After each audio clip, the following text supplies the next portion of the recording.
Alright, so we're fixing to pull this sucker basket. This is Alabama. This is legal in Alabama. It was just passed a couple years ago. We are on private land. You pay a $2 license for these, or $4 license, I don't remember. You place a tag on it just like you would with any trap. And we're catching suckers. This river, this creek, has two species of sucker in it, blackfin sucker and spotted sucker. They're both running this time of year. They're absolutely delicious. So we're fixing to pull this out, see how many we got.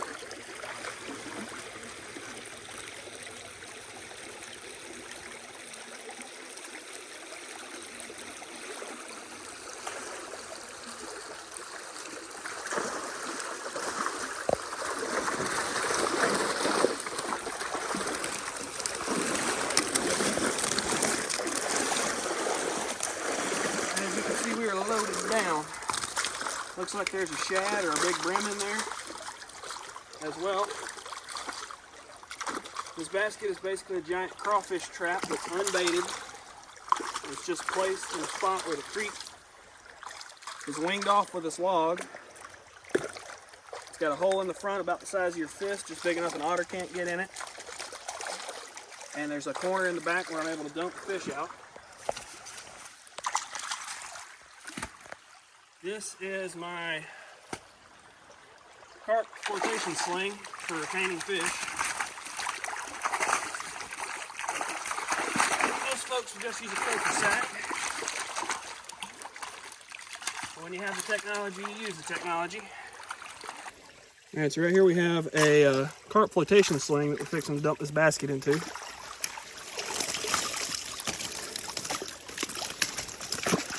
There's no limit. And no size limit on these fish. They're non-game species.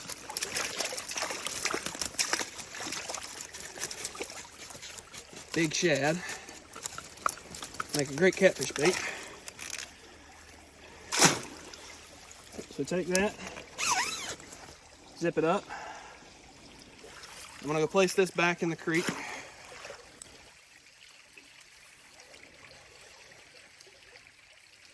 I'm going to close off this hole. It doesn't have to be done very well. They're strong fish, but they're not strong enough to bend this wire out until you pick them up. So when I replace this, you'll be able to see the wing in the creek that we have. Whoop. Big old brim in there. I have to get him out. Unfortunately, I won't be able to keep this fish legally because it is a game fish. You're not allowed to keep any game fish that are caught in these baskets. So he'll just have to feed the coons.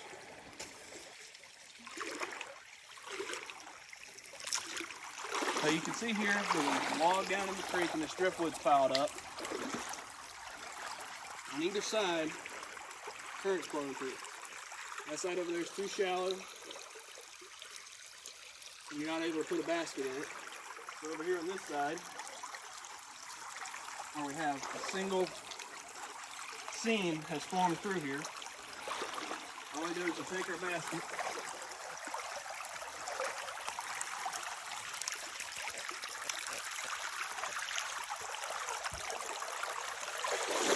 settle it down in the creek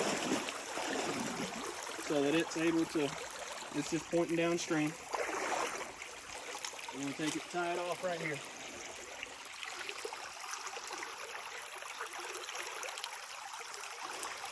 Got this tied off here with just a simple overhand knot.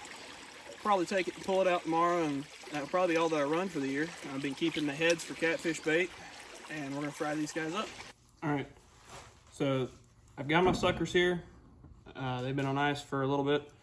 These are the two different species of sucker that we get in my area. This is a black-finned red horse. I know with the white fins, it may look like a white sucker. It is not.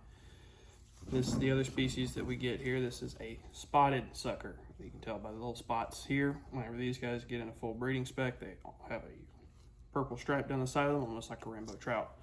These run a little bit later in the year. These run a little bit earlier. So you can tell when you hit the sucker spawn right in my area is you're catching both species. These are considered to be a little bit better eating than these. They have a little bit firmer meat. I don't really notice. You only need a few tools for this. have an electric knife because I'm killing a ton of them. I only ever use this for crappie, for suckers, and for mullet. I have this knife because it's easier to cut the skin through the ribs with it. And I have a scaler. These fish are very bony, so to eat them, you have to leave the skin on and gash them. I'll show that process once I get done. The first process is like any other fish.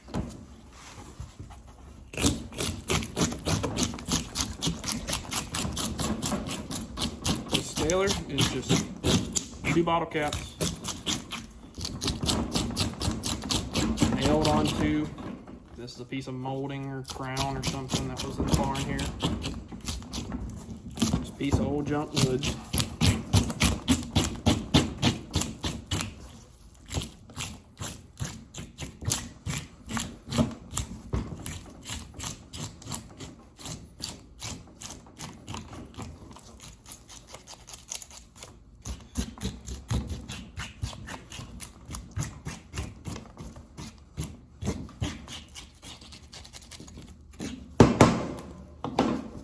Step number 1 is done.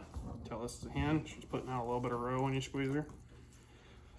Typically, one thing we do that I didn't show is that we take a cup with us and we squeeze all of the roe and all the milk into that cup, mix it around with a little bit of water, and cut it loose on a sandbar or on a gravel bar. That's how these fish spawn. If one egg survives, that's a win for us. That's more fish to make it through the next year. Seeing as we are catching these fish on their spawning run, I feel like it's the least we can do for the species. So, these fish were once a staple food in the area. I grew up with my great-grandparents still around. They were still around until I was a full-grown adult. My great-grandfather didn't die until after I was 20 years old. But they came up in the Depression. These were very important fish for them. They would catch them all spring long in baskets. When they were younger, my great-grandfather would actually go and stand below the church, below the bridge at the church. And him and his brother would hang a little liner knot, little branch, with some sapwood on it, underneath the bridge as a light. And this is in the late 30s, pre-World War II. And they would hang out down there with 22 rifle with 22 short ammo. And they could stick that barrel under the water and it wouldn't mushroom. And as these guys came across the sandbar, they'd pop them in the head, pick them up and bring them home.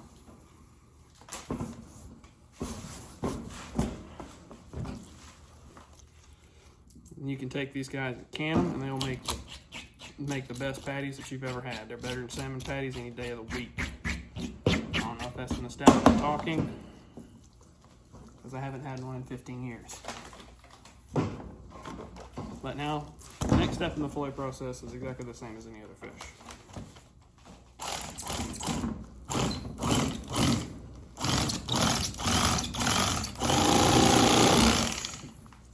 Just like that.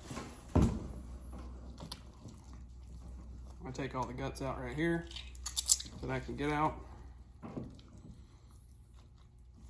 Just makes things nicer and cleaner.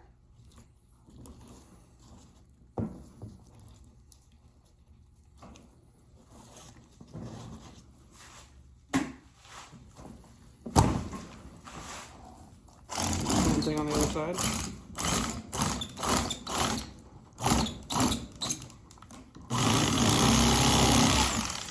I like to pulse my knife, have better control of it. Now, belly piece for catfish bait. Take a real knife right there. Since I'm using an electric knife riding over the ribs, I save that, fry that up too. Now, got that kidney out of there. Head in the bucket, fish all those out of there for catfish bait. I'm just going to take out the ribs. The rib bones won't fry out.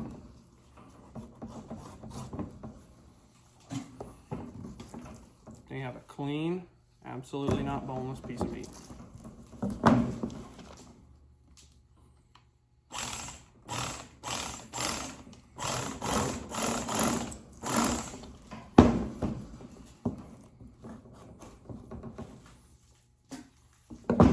Now, we have an almost fully cleaned sucker fillet.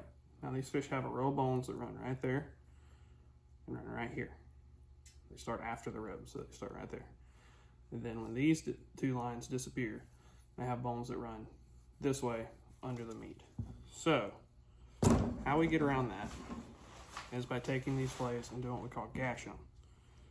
So with this fillet, this electric fillet knife is actually the perfect guide for this. The width of the blade is how far I'm going to step over every time I gash down to the skin on this fillet. Then when the cornmeal gets in between, it separates those out, and you fry it, the bones will crystallize and you can eat them no problem.